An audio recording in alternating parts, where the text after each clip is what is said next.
Welcome to new TV Telugu. ఇప్పుడు Telangana top 10 చూద్దాం.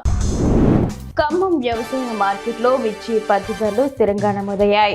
క్వింటా AC మిర్చి ధర 15,800 రూపాయలు, నాన్ ఏసీ మిర్చి ధర 8,200 రూపాయలు, కొత్త మిర్చి ధర 13,100 రూపాయలు, పత్తి ధర 6,900 రూపాయలుగా మార్కెట్ కమిటీ సభ్యులు తెలిపారు.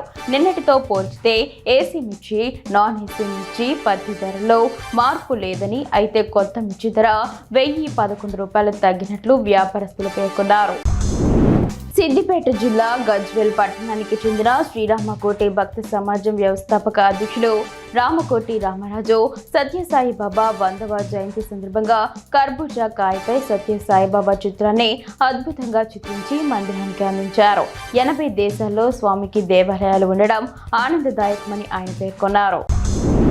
Mandamarri area Kalyanikhani open cast mining లో నిర్మించిన రాసుడు ఓవర్ బర్డెన్ ప్లాంట్ ను డైరెక్టర్లు వెంకటేశ్వర్లు తిరుమలరావు ప్రారంభించారు.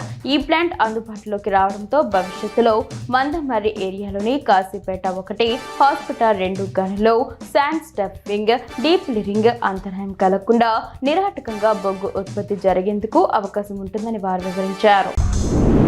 సింగరేణిలో ఉద్యోగులు, అధికారుల క్రీడా కార్యకలాపాలకు యాజమాన్యం పెద్దపీట వేస్తుందని సింగరేణి డైరెక్టర్ వెంకటేశ్వర్లు తెలిపారు. మందమరిలో జరిగిన స్పోర్ట్కాస్ట్ 2025 క్రీడల ముగింపు కార్యక్రమంలో ఆయన ముఖ్య అతిథిగా పాల్గొని మాట్లాడారు. నిరంతరం ఉత్పత్తిలో నిమగ్నమయ్యే ఉద్యోగులు, అధికారులు క్రీడల ద్వారా కొంత ఉపశమనం పొందుతున్నారని ఆయన పేర్కొన్నారు. ఈ క్రీడలు ఉద్యోగుల శారీరక, మానసిక ఉల్లాసానికి దోహదపడతాయని ఆయన అన్నారు.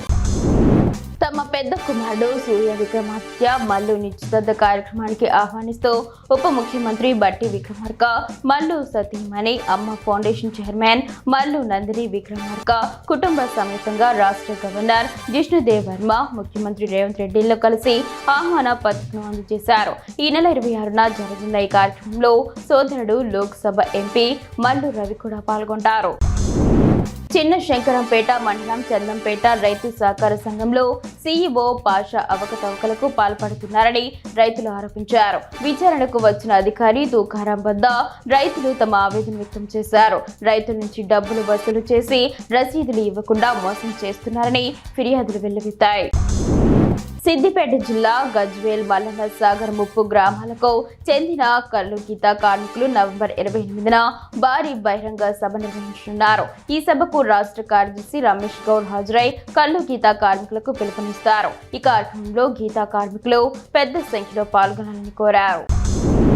కాంగ్రెస్ ప్రభుత్వం ఇందిరమ్మ చీరలు మహిళా గ్రూపుల సభ్యులకు మాత్రమే పంపిణీ చేయడాన్ని నిజాంపేట మండలం బచ్చురాజ్పల్లిలోని పలువురు మహిళలు వ్యతిరేకిస్తున్నారు. పంపిణీ కేంద్రం వద్ద గొడవకు దిగిన మహిళలు, గ్రూపుల మహిళలు ఓటేస్తేనే కాంగ్రెస్ ప్రభుత్వం ఏర్పడిందా అని ప్రశ్నించారు. బీఆర్ఎస్ ప్రభుత్వ హయాంలో అందరికీ చీరలు ఇచ్చారని ఇప్పుడు పంపిణీ చేయాలని వారు డిమాండ్ చేస్తున్నారు.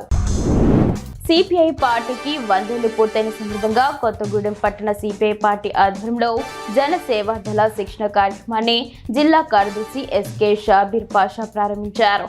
రామవరంలోని సాధనా గ్రౌండ్ లో పార్టీ శ్రేణులతో కలిసి ఆయన పాల్గొన్నారు. కమ్యూనిస్టు పార్టీ ఆవిర్భవించి 100 ఏళ్లు పూర్తయిన సందర్భంగా డిసెంబర్ 26న ఖమ్మంలో శతాబ్ది ఉత్సవాల ముగింపు వేడుకలు జరుగుతాయని ఆయన తెలిపారు. దుమ్ముగూడెం పర్ణశాల ప్రధాన రహదారిపై బీఆర్ఎస్ మాజీ ఎమ్మెల్యే, జిల్లా అధ్యక్షులు రేగా కాంతారావు ఆధ్వర్యంలో బీఆర్ఎస్ నాయకులు నిరసన చేపట్టారు. భద్రాచలం నుండి వాజేడు వెళ్లే ఇసుక లారీల అధిక లోడింగ్ కారణంగా రోడ్లు ధ్వంసం అయ్యాయని, వెంటనే ఎమ్మెల్యే రోడ్ల మరమ్మతులు చేపట్టాలని వారు డిమాండ్ చేశారు.